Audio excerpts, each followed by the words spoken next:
ኣብ ዘመን ህይወትኩም ሓደ ሰብ ርኢኹም እዚ ሰብ ኣይጣዓመንን ዋላ ሓንቲ ጽቡቕ ነገር ኣይስምዐንን ዘሎ ካብዚ ሰብ ንርሓቕ ኢልኩም ኣይትፈልጡን ብሰብ ጥራይ ከይኮነ ናብ ሓደ ቦታ ከይድኩም እዚ ቦታ እዚ ዋላ ሓንቲ ሰላም ኣይህበንን ዘሎ ኢልኩም ተሲኢኹም ከይድኩም ኣይትፈልጡን እዞም ነገራት እዚኣቶም ብኸመይ ክትብሉ ከይልኩም ማለት ድማ ነዚኦም ዝኣመሰሉ ነገራት ዋላ ሓንቲ ምኽንያት ኣየቕረብኩምን ጽቡቕ ስምዒት ኣይተሰምዐንን ጽቡቕ ነገር የብሉን እናበልኩም ኢኹም ተሲኢኹም እዚ እንታይ ይበሃል እንተዳኢልኩም ኢንቱዊሽን በትግርኛ ውሽጣዊ ድምጺ በቃ ውሽጠይ ተሰሚዕዎ እትብልዎ ዓይነት ነገር እዩ ኣብ ህይወትኩም እትደልይዎ ነገር ንምግባር ወይ ድማ እትደልይዎ ህይወት ንምንባር ግድን እዚ ኢንቱዊሽን ወይ ድማ ውሽጣዊ ድምጺ የድልየኩም እዩ ነቲ ውሽጣዊ ድምጽኹም እትረኽቡሉ ማዕጾ ክሳብ ዘይከፈትኩም ማዕጾ ናይቲ ናይ ህይወት ሕልምኹም ብፍጹም ኣይትኸፍትዎን ኢኹም ነቲ ህይወት እትውን ኣይትረኽብዎን ስለዚ ንሕና እውን ኣብ ናይ ሎሚ ቪድዮ እንመሃሮ ብዛዕባ ኢንቱዊሽን ወይ ድማ ውሽጣዊ ድምጺ እዩ እሞ ደኣ ኣብዛ ምድሪ ብዛዕባ ዝኾነ ይኹን ዓይነት ነገር ክንመሃር ክንሓስብ ከለና ወይ ድማ ህይወትና ካብቲ ዝነበሮ ንምቕያር ክንውስን ከለና ካብቲ ንምሃሮ ነገር ንላዕሊ ተማሂርና ክንድምስሶ ዝግበአና ብዙሕ ዓይነት ትምህርትታት ኣሎ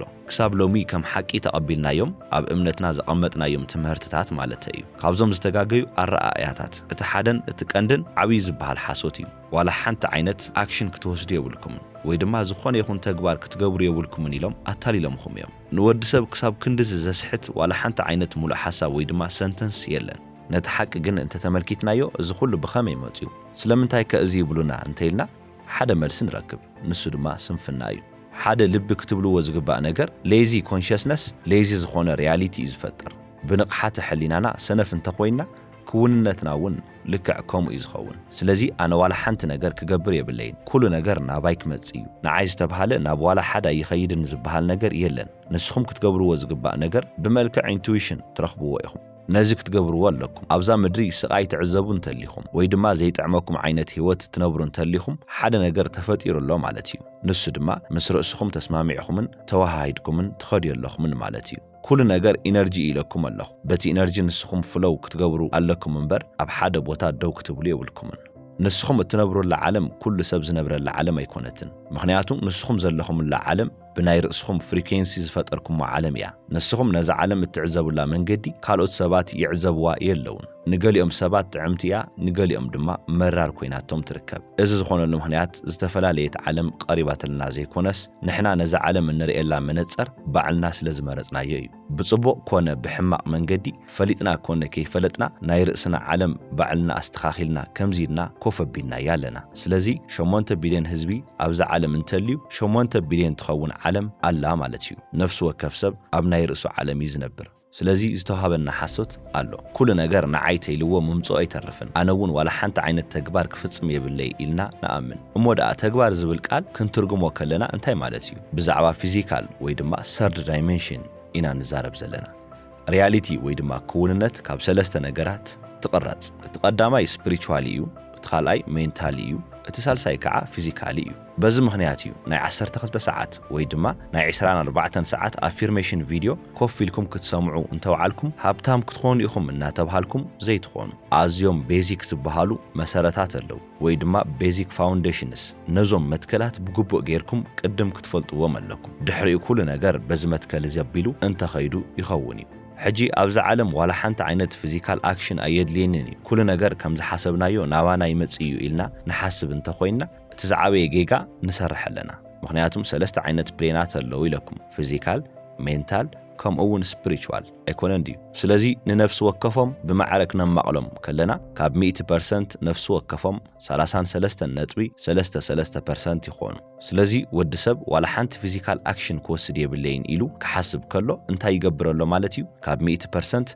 ነቲ 33.33% የጥፈአሎ ማለት እዩ ስለዚ ብ66% ጥራይ ይቕመጥ ኣብዛ ዓለም ድማ ሓደ ሰብ ክነብሮ ዝደልዮ ህይወት ክነብር ዝደሊ እንተኾይኑ ግድን ነዞም ሰለስተ ነገራት ክዕውት ኣለዎ ወይ ምስዞም ሰለስተ ነገራት ክሰማማዕ ክወሃሃድ ኣለዎ ፊዚካል ፕሌን ሜንታል ፕሌን ከምኡውን ስፒሪቹዋል ፕሌን ንስኹም ግን ዋላ ሓንቲ ተግባር ክሰርሕ የብለይን ኩሉ ነገር ናባይ ክመጽእ እዩ ኢልኩም ክትኣምኑ ከለኹም ካብ 100% ዓቕምኹም 66% ዓቕምኹም ጥራይኹም ትጥቀሙ ዘለኹም በዚ ድማ እኹል ዝበሃል ህይወት ክረክብ እየ ኢልኩም ኣሚንኩም ማለት እዩ ትዝዓበየ ጌጋ ዝመጽእ ኣብዚ ቦታ እዚ እዩ ስለዚ ካብቲ ንመሃሮ ነገር ንላዕሊ ዝተምሃርናዮም ምጥፋእ ነቲ ዝዓበየ ትምህርቲ ከምጻልኩም እዩ ዝበልኩኹም በዚ ምኽንያት እዩ ኣብ ህይወት ዝደልይዎ ነገር ዘይረኸቡ ሰባት ወይ ድማ ሳፈር እናገበሩ እናተሳቐዩ ዘለዉ ሰባት ምስ ርእሶም ዘይተሰማምዑን ዘይተዋሃሃዱን ሰባት እዮም ሕጂ ደኣ ተሓቱ ትኾኑ ኢንቱዊሽን ወይ ድማ ውሽጣዊ ድምፂ ኣብዚ ውሽጢ ዝፃወቶ ተራ እንታይ እዩ ወይ ድማ ብኸመይ ክሕግዘና ዝኽእል ትብሉ ትኾኑ ትኽክለኛ ኢንቱዊሽን እንተሊኩም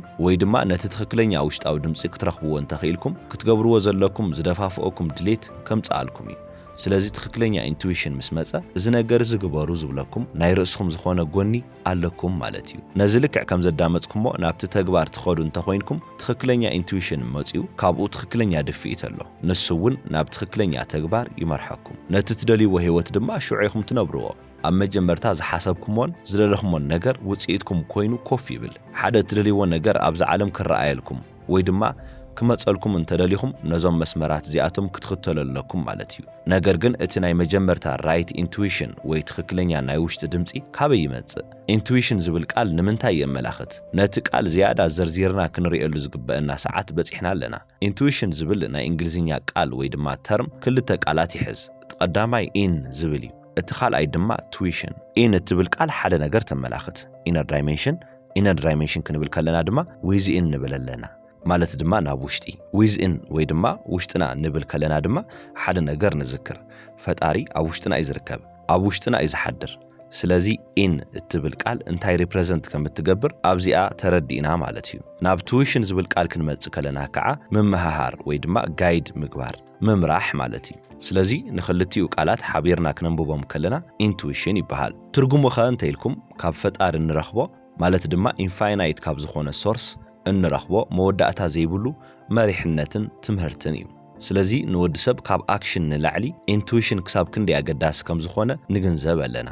ምክንያቱም ኣብዚ ዓለም ብስራሕ ዝውቀስ ሰብ ኣዝዩ ውሕድ እዩ ኩሉ ሰብ ጠንካራ ሰራሕተኛ እዩ ክበሃል ይከኣል ይፅዕር ካብ ንጎ ክሳብ ምሸት ይደክም ነገር ግን ጠብ ዝብል ወይ ዝረኽቦ ዋላ ሓንቲ ውፅኢት የለን እዚ ፀገሙ እንታይ እዩ እንታይ ዓይነት ስራሕ ስለዘይሰራሕና እዩ እንተኢልኩም ካብቲ ስራሕ ኣይኮነን ኣብ ዝተጋገየ ተግባር ግዚኡን ጉልበቱን የባኽን ስለ ዘሎ እዩ ስለዚ እዚ ዝተኻኸል ድማ ናብ ውሽጢ ብምእታው ኢንቱዊሽንና ብምድማፅ እዩ ሓደ ሰብ ዝተጋገየ ተግባር ይሰርሕ ምህላው ብኸመይ ክርድኦ ይኽእል እንተኢልና ሓደ ስራሕ ክትሰርሑ ከለኹም እቲ ስራሕ ኣዝዩ ዘድኽመኩም እንተኾይኑ ኣእምሮኹም ክፃወሮ ዘይኽእል እንተኾይኑ ወይ ድማ ኣእምሮኹም ኣብ ውጥረት ኮይኑ እትሰርሕዎ እንተኾይንኩም ብተወሳኺ እውን ካባኹም ኣዝዩ ብዙሕ ዝበሃል ፃዕሪ ዝሓትት እንተኾይኑ እቲ ነገር ምልክት ክኸውን ይኽእል እዩ ኣብቲ ትኽክለኛ ተግባር ዘይክትኾኑ ትኽእሉ ኢኹም እዚ እንታይ የመላኽት ኣብቶም ሰለስተ ፕሌን ኦፍ ኤግዚስተንስ ወይ ድማ ደረጃታት ህላወ ትኽክለኛ ኣላይመንት ወይ ድማ ምውህሃድ የብሎምን ወይ ድማ ብትኽክል ኣይተስማምዑን ኣብ ስፒሪቹዋል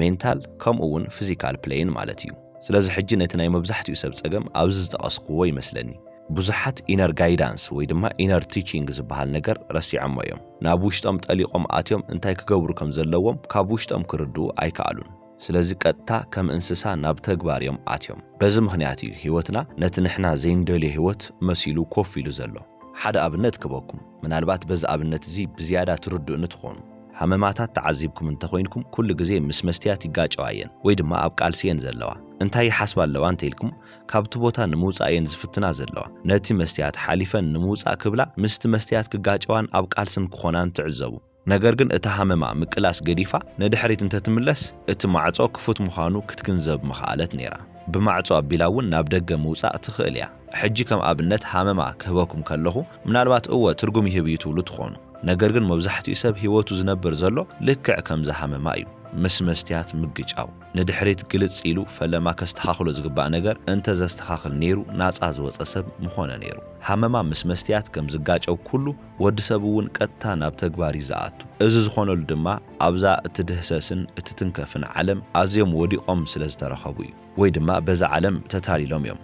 ስለምንታይ እንተኢልና ኣክሽን ወይ ድማ ተግባር ምስ ውፅኢት ስለ እነተኣሳስሮ እዩ ኢጎ እውን ብርእሱ ተለኺፉ ዝተርፍ በዚ ምክንያት እዩ እዚ ናይ ኢጎ ምንቅስቓስ እዩ በቃ እዚኣ ክገብር እየ ካብኡ እዚኣ ክረክብ እየ ይብል ስለዚ እዩ ክጠሜና ከሎ ቀጥታ ከይድና ምግቢ ንወስድ ኣክሽን ወሲድና ውፅኢትና ረኺብና ማለት እዩ ኣብ ህይወት እውን ውፅኢት ንምርካብ ክንሓስብ ከለና ሓደ ነገር ክገብር ኣለኒ ነዚ ፊዚካል ኣክሽን ክገብሮ ኢልና ስለንሓስብ ኣብዚ ፊዚካል ሬልም ተኣሲርና ተታሊልና እናነበርና ንቕፅል ክሳብ መዓዝ እንተኢልና እቲ ዝዓበየ ሓሶት ክሳብ ዝመጽእ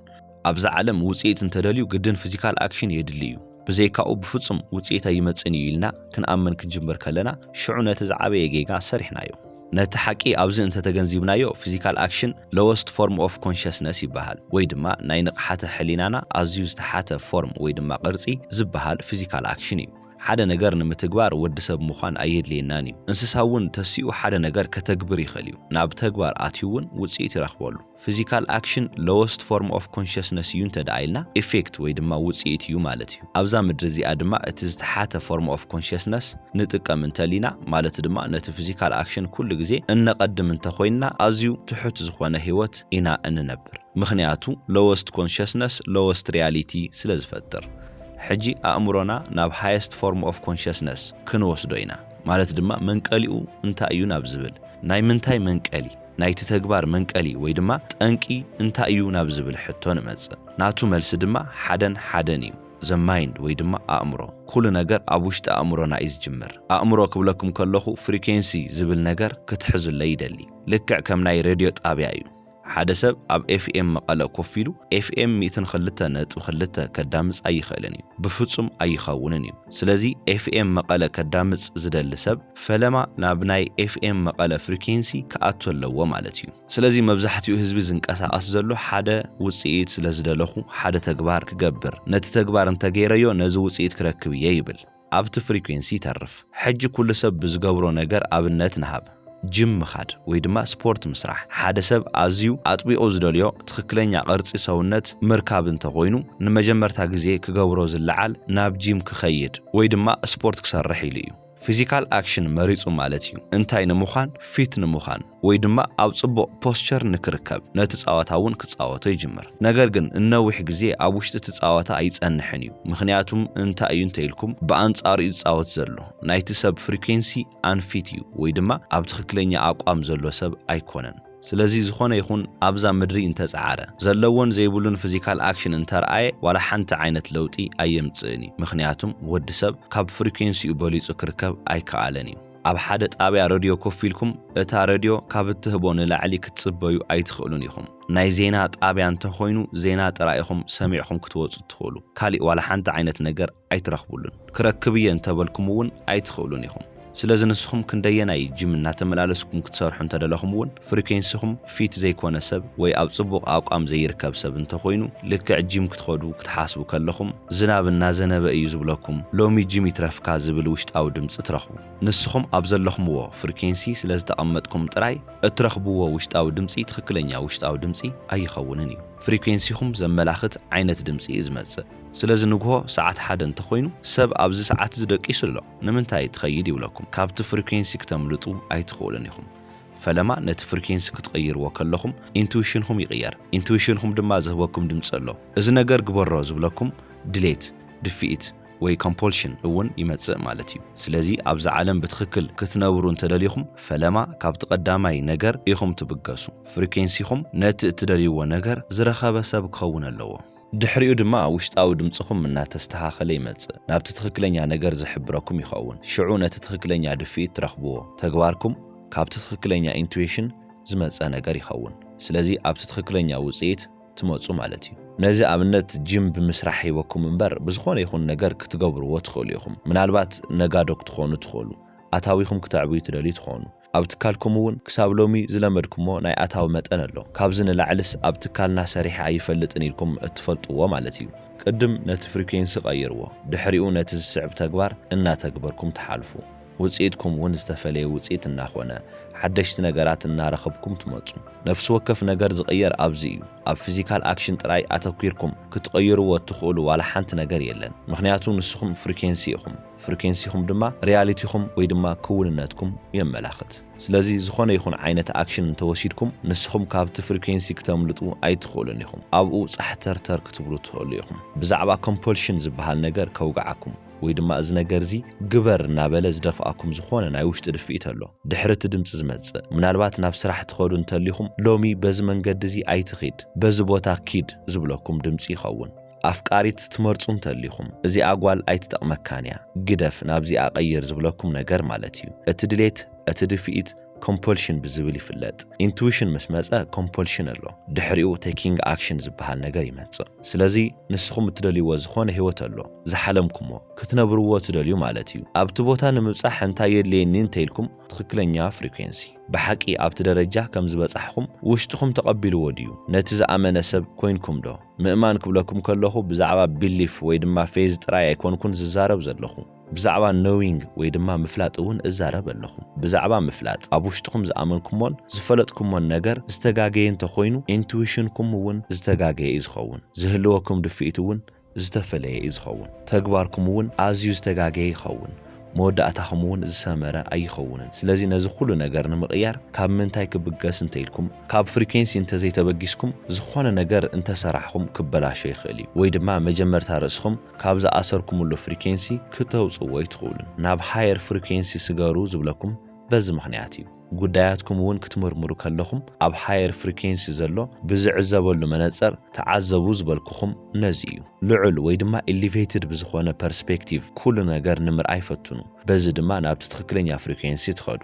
ትክክለኛ ፍሪኩዌንሲ ማለት እንታይ ማለት እዩ እትደልይዎ ውጽኢት ዘለዎ ደረጃ ወይ ድማ ንስኹም እትደልይዎ ህይወት እንታይ ይመስል ኣብ ውሽጢ እቲ ህይወት ኮፍ ምባል ማለት እዩ ብውሽጥኹም ሓንሳብ እቲ ፍሪኩዌንሲ ምስ ተስተኻኸለ ኢንቱዊሽንኩም ውን እናተስተኻኸለ ይመጽእ ሽዑ ግን نعهم أزي قاشا زخونا نجاري زخونكم أين مدكمون كم زعينة نجار سلامنتا إجيريو لومي إذا سمعت زي تسمع النتراي كم زجيرة مبال تجمرو أزيو زي لمدكمو جن كعا نتتخكلين يا نجار مقبار تقصلو نجارات نعهم ترجم ولا أنت زي هابوخم أبتتخكلين يا مسمار تركبوا لهم مالتيو سلازي دفيتات ونزمصو بتخكلين يا أنفتيو نسخم تكبرون تتكبرو بتم دفيتات تمسريتكم سلازخونا حد عينة وزيت زي كونس زتفلي زي لمدكم ونجار اتدلي ووصيت نارخبكم تحالف مانيفيستيشن كبحال كله ويدما نجارات نابزي اتر عالم ممصا كبحال كله بزحات بزتغاغي منغدي كوسدو تعزبو يخم اكشن بينو ولا حنتي ايمصنيو مانيفيستيشن تواهيل دما بزي اكشن ولا حنت نجار ايغبرن مبالون ولا حنت ايمصنيو جدن اب سلستيو مينتالي سبيريتشوالي كونه دما فيزيكالي الايند كتخونو كتسمعوا عليكم ويدما كتوهادو عليكم شعو اتتدلي ونجار يفتر كساب مودعتا سلستخاتاتو لهم يقني لي سلام